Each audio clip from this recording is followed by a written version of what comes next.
So my name is Eugene Wright. I'm 37 years old. Guy that grew up on the south side of Chicago in the Robert Taylor Homes, which was a housing projects on the south side of Chicago. I think like in fourth grade, I realized that it was like something unique and special about me. My fourth grade teacher asked us a question of, what do you want to be when you grow up? That's like the the question that we, you always being asked, what do you want to be when you grow up? And so I ended up saying an entrepreneur. You know what I'm saying? In fourth grade, it was like, man, what you know about, being an entrepreneur, which I did. I don't even know where I got that word from. You know what I'm saying? So just that alone, like, let me realize, like, man, it's something about you. You know what I'm saying? And so I think at that point, some kind of way, man, I just got a love for the stock market. I would be that kid that a rush home from school and watch the stock channel and just, not knowing what I'm looking at, but just seeing the stock channel, the stock tickers go across the screen. And so, man, I think like my mom did a great job of cultivating that gift in terms of, just reaching out to who she, thought could help me. And found out an uncle of mine, man, he traded stocks. And so one Christmas, man, we over at aunt's house, and it comes up that I'm interested in investing in the stock market. And he go, man, I can help you. Right. And it was like, man, for real? Like, man, like, he like, yeah, he like, just come over and I'll help you out. And so I went over his house, man, probably like that following weekend, and he had some prospectus, laid out on the bed, of different companies he was invested in. He had like some individual investments with like Dow and Procter and Gamble, just the different companies. Then he had some mutual funds, and so he introduced me to a mutual fund company called T. Rowe Price. And so I just looked over it, and I didn't know what was what. I ended up getting T. Rowe Price Blue Chip Growth Fund. And so anybody that knows something about blue chips, that's like, the top companies here in America. I think what drew me to them was because at that time they had Sears, they had McDonald's, they had Ford, was some of the top companies that they held in that little portfolio, man. And so, they had it to where you can just put up, I think $1,000 or $1,500 up front, or you can make a deposit of $50 every month. Here I am, about 12, 13 years old. I ain't had no money, man. But my mom, she'd be like, well, when you do get some money, you could just pay me. And I just let them take it out of my account. And so she let them take $50 out of her account every month, man. And then at a certain point, she couldn't afford to anymore. So she was just like, I can't do it anymore. Which was fine, because what that did, though, was it whet my appetite. You know what I'm saying? And so when I get now, I said you gotta get out here and get it now, man, by yourself. Yeah. So when I ended up, getting my first job, bro. My first job was I was a busboy at Army and Lou's restaurant in Chicago. Got paid every week, man. As soon as I got that job, bro, like I just started filling out forms to like do investments. So I would, I had McDonald's, I had Sears, I had the Tribune Company, just different individual stocks, man. And I was just paying them $50 a month because I had my own money now. You know what I'm saying? And that, even though like I had to stop at an early age, before I could start working, to fund it my account myself, the desire never left me to invest in the stock market. You know what I'm saying? It just was really a passion of mine. And like my dream job was to be a stockbroker. Again, that was my passion. The more and more that I got into investing, I was that guy that at that time, the internet wasn't accessible and that available. Right. But, so I would get the newspaper every day, man. Before I go to school, I had my Chicago Sun-Times or my Tribune, and that's when they had the stock symbols in the newspaper. and I just check on my investments, man. Like I said, different companies that I own, and then my peers, my classmates, they would begin to just see me, like the newspaper, like, yeah, bro, what you doing with the news? I'm already knowing. That's what I was right. about to ask you. Like, how was your peers reacting to you? Yeah, man, like they knew, man, like this guy, like, man, he's something serious. You know what I'm saying? Because I would even have in my book bag my little fun prospectuses, from T. Rowe Price, or my prospectuses, from the different companies. And basically what the prospectus was just basically, the investment objective of the mutual funds. What are they, the past performance of what they yielded, what percentage they gained people money, what I'm saying, what's the direction, future directions, what's they most widely held stocks in the in the mutual fund. And so, man, I just just stayed diligent, kept at it. You know what I'm saying? Like, I just knew, like, this is what I wanted, and I just went for it. So, like I say, man, so I grew up in the Robert Taylor homes, man. Really, my mom, she was doing it all. Single mother of two. You know what I'm saying? I got my sister 2 years older than me. So, you know what I'm saying? Times got hard. You know what I'm saying? So she was like, hey, look, I can't afford to keep funding it, And so, but again, I understood that, you know what I'm saying? And so it was just like, at some point, I'm gonna be able to work, you know what I'm saying, and fund it myself, you know what I'm saying? And so once I got my first job, I just, at Army and Lou's restaurant, man, I was getting paid every week, you know what I'm saying? And so as soon as I got paid, I was going to the currency exchange, and I didn't have a bank account at that time, and so I still had to use my mom's account to fund my stuff, you know what I'm saying? So I just give her the money, you know what I'm saying, and they would just take it out of her account. So even though I wasn't able for those, because this probably started, like I said, I was like 14, so this was about 2 years, so she was able to keep it afloat for maybe about 6 months. So, still, so from 14 to 16 years old, because, as soon as I was able to work, I started working, you know what I'm saying?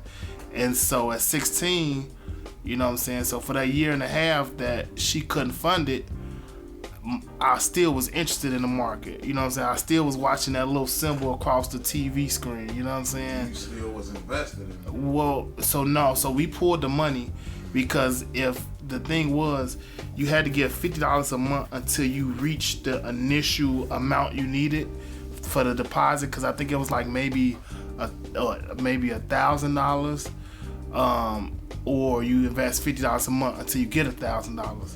And so because we wasn't able to sustain it, we had to close it out, and then they sent me my money back. You know what I'm saying?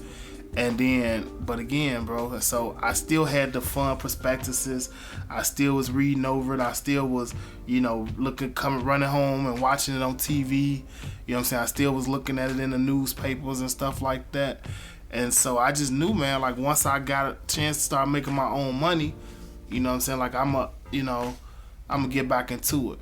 You know what I'm saying? Because I really firmly believe that this was my future. You know what I'm saying? Like, I didn't know at what capacity, you know what I'm saying, that the stock market was going to make a difference for me and for my family. But I just knew it was something about this. You know what I'm saying? And I say that because, you know what I'm saying, I'm a firm believer, in God and stuff like that. And I believe that, nothing is coincidental. You know what I'm saying? Like, of all the people in my family, you know what I'm saying, of all of my friends and things like that, bro, a lot of people don't know about the stock market. You know what I'm saying? And to take a kid, you know what I'm saying, from the Robert Taylor homes that's like into the markets, you know what I'm saying? Like, I just felt that was a unique, something unique that was given to me, man. So again, I just felt I was different. So at that point at Army and Lou's, man, I was just trading dividend reinvestment plans, drip plans. So from like the age of from like 16 to 17, maybe even a little bit later, that's all I messed with was the drip plan, dividend reinvestments. And at that time, I didn't have a trading objective. Like, I wasn't like, man, if I could just make, $1,000 off this account, if I could make 2,000. Like, at that point, man, like, again, I was just new to the investment world, you know what I'm saying? And I just wanted to be a part of it. You know what I'm saying? I wanted to be a part of Wall Street, bro. Like, I just, you know what I'm saying? Because it always fascinated me, And so to me, like, man, I'm achieving my dreams right now. You know what I mean? Like, I'm getting my prospectus mailed to me, my statements mailed to me. I know I'm growing because of the fact that I'm adding money to it every month, and then I'm getting my dividends reinvestment. So I know I'm making money. But again, at that point, it wasn't a defined goal of I want to make X amount of dollars. You know what I mean? And so then what ended up happening, bro, again, I'm working at UPS. You know what I'm saying? I'm a senior in high school. I still got my investments going on and stuff like that.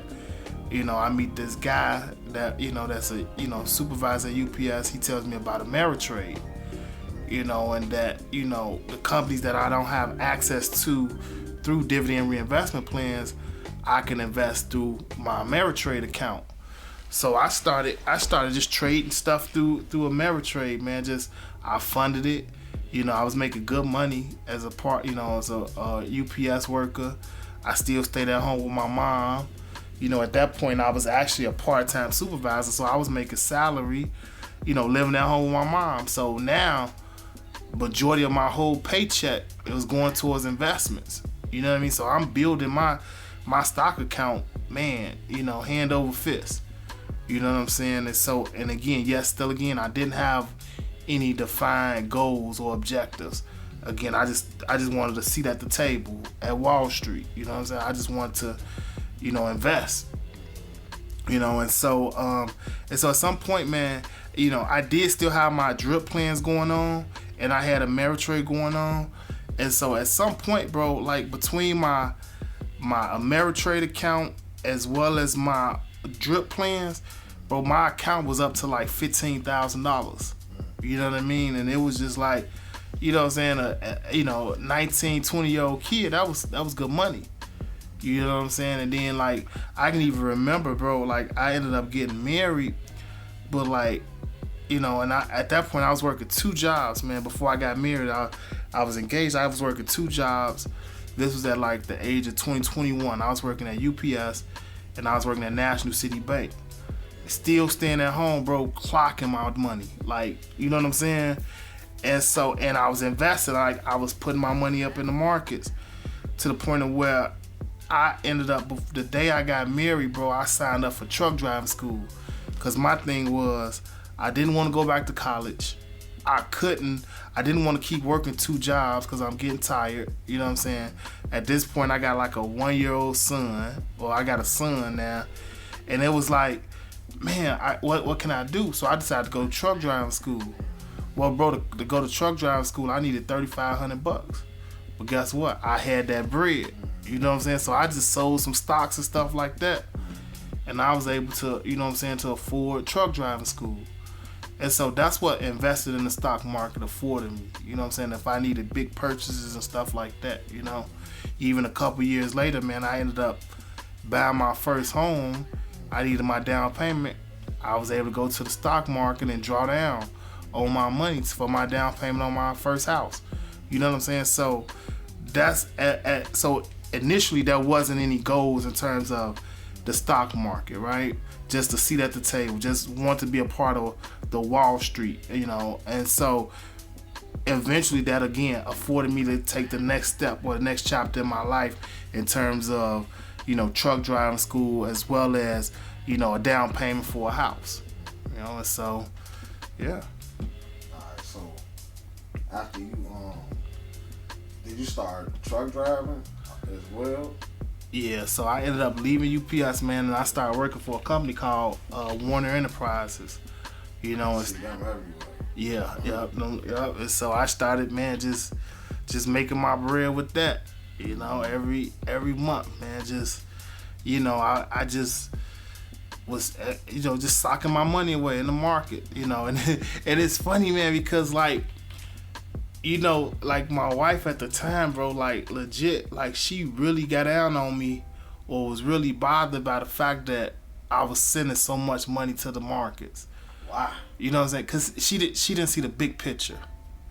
You know what I mean? Like she didn't see the overall picture of like at some point this is gonna fund our freedom. You know what I'm saying? From the rat race. Like, we do this right, we won't have to work at some point in our lives, and so, man, I was driving for Warner Enterprises and stuff like that, man, and and so it got to a point where, I was like, man, I think this truck driving ain't for me, you know what I'm saying, and so I stopped driving, and then I started working for Waste Management, you know what I'm saying, some stuff happened at the, the garbage company, or whatever, and I'm like, man, forget it. I just up and quit. You know what I'm saying? Didn't have no job lined up, no backup plan or nothing, bro. I just quit. You know what I'm saying? Cause some stuff that was going on at the place that I was at, and so I was just sitting there, man. I was reading a book, Rich Dad Poor Dad, and he was talking about how he made $5,000 appear out of thin air. I'm like, wait, what's this, right? And so he was talking about a strategy where he basically said it was like him selling insurance, and he called it, but he was selling a put option. So basically, he was telling someone, if your stock goes below X dollars, I'll buy it from you, And he said he called his broker to put that order in. His broker said, you got it. A month later, his broker said it expired worthless. He said, and I had $5,000. And so he just scratched the surface and piqued my interest. And I want to say, like, after reading that, maybe like a week later, again, I'm unemployed, man. I'm living off my stock investments. And I come across this on the computer. I come across like a Teach Me to Trade webinar. You know what I'm saying? I mean, a seminar. And I'm like, man, let me check it out. And so then they was talking about. So I went there and they started talking about options, call options, and cash secure puts. And I'm like, man, this is interesting, And so from there, it was just like, what is this? What is call options? What is, cash secure puts? And so at that point in my life, man, I was unemployed. So I'm like, man, let me look into this more. So I started doing seminars, started checking out books from the library. I was doing webinars on the computer, like just trying to get as much information as I could about this thing, because I just read Robert Kiyosaki talking about it, and then it comes across my computer screen. To me, bro, this fate, you know what I'm saying? Like, it ain't no other way to explain it. And so, man, I just got my hand on this information, and it's just been life changing. Put options. Yep. That's what's up. And then, so from the point of you learning how to do put options and like you mastered it as far as like. Well, so I didn't dabble in the put options. You know what I'm saying? Because that's basically like selling insurance. But I've dabbled in, call options. You know what I'm saying? And so I was starting to really hit my strides with the call options. Well, in the beginning of doing call options, I ended up taking losses. You know what I'm saying? Because I was the one basically paying premiums. I was giving people money to enter to these trades, these transactions, when I should have been the one selling call options to get the income. You know what I'm saying? And so, so I ended up taking losses after losses, man, losing thousands of dollars. You know what I mean? But at some point I got it right in my head, like, okay, you know what I'm saying? Let me be the one selling these options. Let me get these incomes. And then as soon as I was hitting my strides, I think my accounts was up to 20,000, and then I went through a divorce. You know what I'm saying? And then at that point, the judge was like, sell everything without prejudice. Even investments that I had before my divorce, I had to liquidate. You know what I'm saying? And again, and then it's piggyback on. She didn't even want me trading stock. You know what I'm saying? Like you know what I'm saying? Oh my but God, she benefited. bro. You know what I'm Right. saying? Yeah. So. Man, that's crazy. Yeah. Yeah. It's funny how that shit works. Yeah. You know, but the thing though about all of that though is the knowledge that I have, and that is, you know what I'm saying, it's like, you know that saying, bro, you know, you can give somebody a fish or you can teach them how to fish. You know what I'm saying? And bro, with this, I know how to fish. You know what I'm saying? Nobody got to give me anything. You know what I'm saying? Like, I still got my seat at the table with Wallstreet. And that's a kid coming from the Robert Taylor homes. You know what I'm saying? So, yeah. All right, so after you went through your divorce and everything, you just keep striving, you know, keep reinvesting. After that, did you have to start all over? I had to start all over, man. I had to start all over, but even in starting over, man, it's like... Now you got a fresh slate, kind of. It's like, I know you got to start all over with your money and everything, but Right. it's like, man, bro, it's a rebirth or something, you know? Yeah. It really is, man. Just to, you know what I'm saying, just like you said, rebirth, opportunity just to get it right, to do it over, man, and now and to succeed, bro. Like to really and to see and set attainable goals now. You know what I mean? At first, like I said, when I started investing, it was just about a seat at the table. It was just about just the experience. You know, and now I trade with purpose. I trade with a goal in mind. You know what I mean? Like I'm that kid from the Robert Taylor homes, bro, that grew up, you know, gang infested area. You know what I'm saying? Where the hallways that we utilized to get to our apartments reeked of urine smell. You know what I'm saying? Well, we didn't have grass, bro, because people would walk and so it wouldn't grow. You know what I'm saying? So you take a kid like now, bro, like I feel like the markets allows me or affords me the sky's the limit to this world. You know what I'm saying? That I have access to whatever it is that I want. You know what I'm saying? And so there's a blueprint, there's a path to obtain what I want. You know what I'm saying? The betterment for me and my family. And so, you know what I'm saying? And so with these cover call options and these strategies, man, that we're going to be talking about, is going to afford me to be able to do that. You know what I'm saying? To take a trip when I want to take it. You know what I'm saying? My daughter, you know, she's getting ready to enter into high school in another year. She's in 8th grade. Guess who's going to be able to drive her? She wants to go to Whitney Young. Guess who's going to be able to drive her to school and pick her up? You know what I'm saying? And not say, nah, baby, daddy can't come get you because I got to work. I won't be confined to that. You know what I'm saying? That's the dream. Yeah. And that's the American dream, bro. And I just met you just in an Uber, bro. That's crazy. Like, and you told me you just trying to do this so you could just put it back into the portfolio. And that's what it is, man. And that's what, you know. So I drive Uber right now, bro. You know what I'm saying? But all that is to fund my dreams. You know what I'm saying? Because at some point, you know, I won't have to drive that Uber. You know what I'm saying? Unless I want to. You know what I'm saying? So I will drive it, and it won't be out of a necessity. It just be some fun to meet interesting people, new people. You know what I'm saying? And talk to and stuff like that. You know? You like damn near I don't know what it is with Uber, bro. Like damn near the third person I done met in Uber that's like, I don't know. I guess like people that got like minds attract to each other, even if it's through a damn app. That shit crazy. That shit wild. Right?